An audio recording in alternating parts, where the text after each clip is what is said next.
강시철의 AI 인문학 제2편 고대 인공지능과 로봇 시작하겠습니다. 1전이요 2전이요 탁탁 틱탁 틱.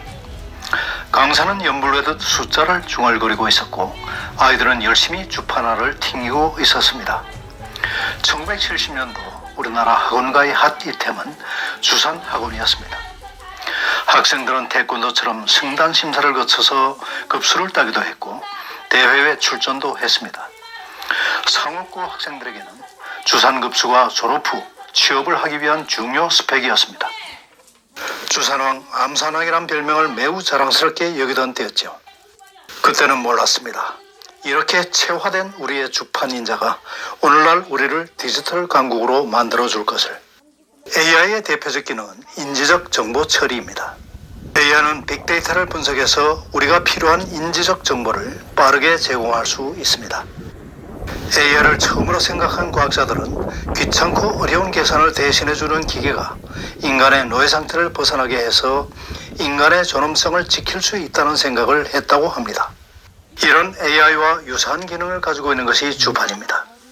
주판은 복잡한 계산 상황에서 인간의 인지력 능력을 증강하여 더 빠르게 대량의 숫자 정보를 처리할 수 있습니다.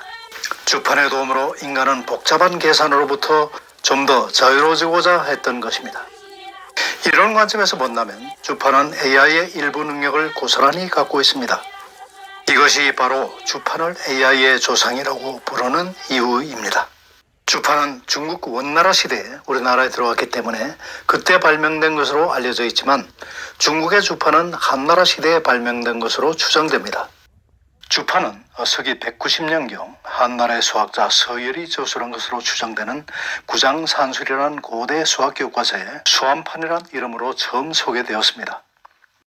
주판의 개념이 최초로 출현한 것은 보다 훨씬 오래전이었지만 계산 보조장치로서 실용화의 길을 열어준 것은 한나라의 수암판이 처음입니다. 오늘날 중국이 미국과 함께 인공지능 강국으로 부상한 것은 그들의 유전자 속에 이미 인지적 도구 사용에 대한 강한 열망이 있었기 때문이 아닐까요? 사실 주판의 개념은 수암판보다 수천 년 더 앞서 나왔습니다. 기원전 3000년경 메소포타미아에서 사용된 토사수판이 바로 주판의 원조격입니다.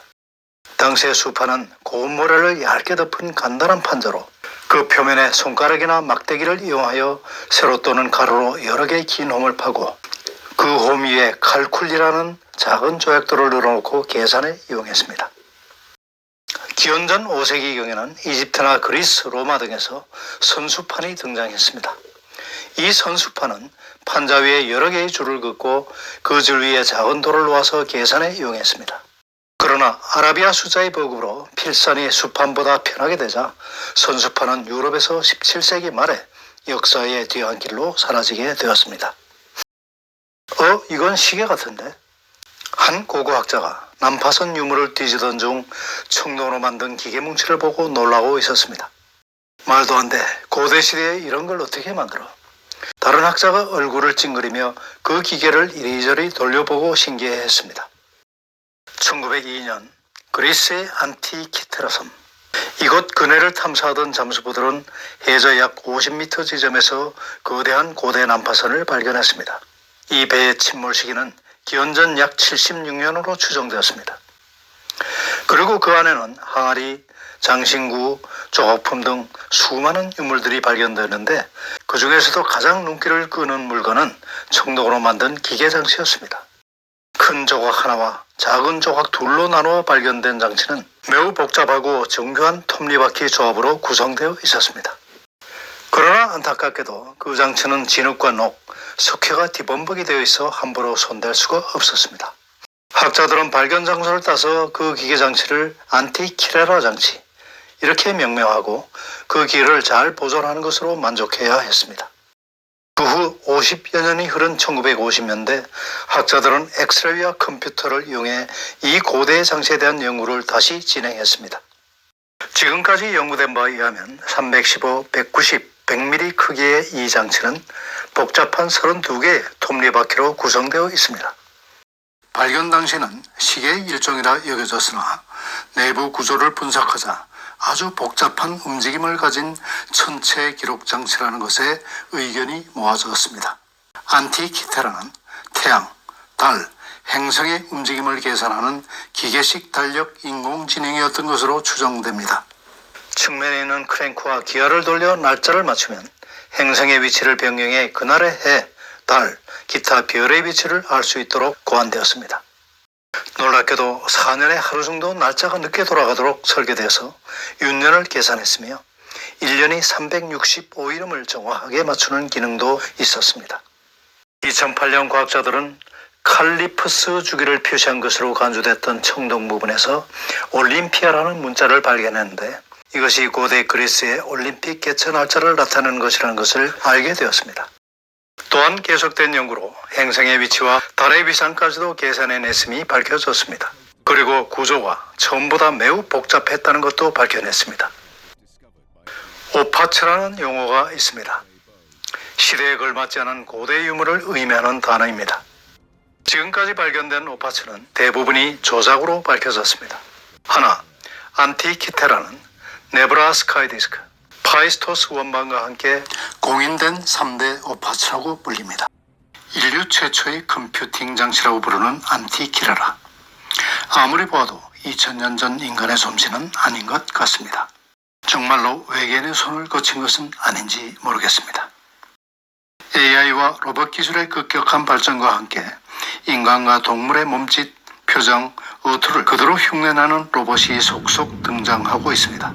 이쯤에서 우리는 인류가 로봇 개발에 관심을 갖게 된 이유와 그 시기를 알아볼 필요가 있겠습니다. 고대 인류가 로봇에 관심을 갖게 된 것은 무생물에도 영원히 깃들 수 있다고 믿는 원시신앙, 애니미즘 때문입니다.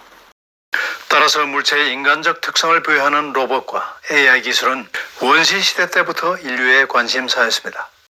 오늘날 인공지능의 아버지라 불리는 마빈 민스키 또한 기계를 생명체의 관점에서 해석하는 애니미즘적 견해를 피력했습니다. 자동 기술이 출현하기 이전 인간은 신의 마법으로 사물의 영혼을 불어넣을 수 있다고 생각했습니다. 그래서 황금 하녀나 청동 거인을 만든 헤파이스토스 신화가 전해 내려올 수 있었던 것입니다. 피그말리온의 전설 역시 피그말리온 왕이 조각한 아름다운 여인상 칼라테이아가 신의 도움으로 생명을 가질 수 있다는 믿음에서 출발했습니다. 신화의 시대가 지나가자 이러한 고대인들의 염원은 기술로 승화하기 시작했습니다. 그 첫 번째가 오토마타입니다. 간단한 기계 장치로 움직이는 인형이나 조형물 오토마타는 애니미즘적 신앙이 과학의 세계로 전환되는 중요한 계기를 제공했습니다. 오토마타는 오토머튼의 복수용으로 최초 힘이 가해진 후 미리 설정된 프로그램에 따라서 일련의 동작을 수행하는 자동 기계 장치를 말합니다. 쉬운 예로 태엽을 감고 풀리면서 작동하는 인형을 떠올리면 됩니다. 이 용어는 헤론이 조술한 오토마타의 제목에서 나왔습니다. 이 오토마타가 오늘날 로봇의 효시입니다. 근현대에 와서 오토마타는 융합예술의 한 장르가 되었습니다. 그러나 초기의 오토마타는 예술 그 이상의 것이었습니다. 지금의 로봇과 AI의 개념을 제시하고 개발 가능성을 열어준 마중물 같은 역할을 한 것이 바로 오토마타였습니다. 이런 오토마타를 최초로 발명한 사람은 그리스 과학자 크테시비오스였던 것으로 추정됩니다. 기원전 3세기에 발명한 그의 오토마타에서 우리는 원시적인 로봇의 모습을 찾을 수 있습니다. 똑. 물이 일정한 간격을 두고 떨어지고 있습니다. 물이 떨어질 때마다 원통 용기에서 나타난 인형은 저절로 움직입니다. 손에 지시봉을 쥔 채로. 인형의 지시봉은 원통에 새겨진 눈금을 오르내리고 있습니다. 그렇습니다. 이 인형은 시간을 표시하고 있는 것입니다. 전설한 바와 같이 인간은 사물에 혼이 깃들어 있으며 주술적 힘만이 그 사물을 움직이게 할 수 있다는 맹목적 믿음이 있었습니다. 기원전 250년경 그리스의 수학자이며 발명가인 크테시비오스는 인형의 마법적 주술이 아니라 과학적 원리를 적용해서 저절로 움직이게 한 첫 번째 인물입니다. 심지어 과학적 이론을 적용 그 인형이 시간을 표시할 수 있게 만들었습니다. 이것이 바로 크테시비오스의 물시계입니다. 이 물시계는 애니미즘적 마법의 환상에서 인간의 순수 영혼을 구해낸 혁명이었습니다. 그의 발명으로 인류는 인간을 닮아 스스로 움직이는 사물 시대, 로봇 시대를 열기 시작한 것입니다. 필론, 헤론과 더불어 헬레니즘 시대의 3대 기계학자로 알려진 크테시비우스는 수력 동력의 장인이었습니다. 그는 이후에도 수력 오르간, 압력 펌프, 소화 펌프 등을 발명했습니다. 로봇 학자들 중에는 그를 안드로이드의 아버지라고 부르는 사람들도 있습니다. 그는 수차를 이용한 로봇을 만들었습니다. 물이 공급될 때마다 앉았다 일어났다 반복하는 인형이 지금으로 말하면 로봇의 기본 동작 중 하나인 것입니다. 강시철과 함께하는 AI 인문학 제2편 고대 인공지능과 로봇 순서 모두 마치겠습니다. 다음 시간에 또 뵙겠습니다. 권대욱TV였습니다. 오늘도 행복한 하루 되십시오. 감사합니다.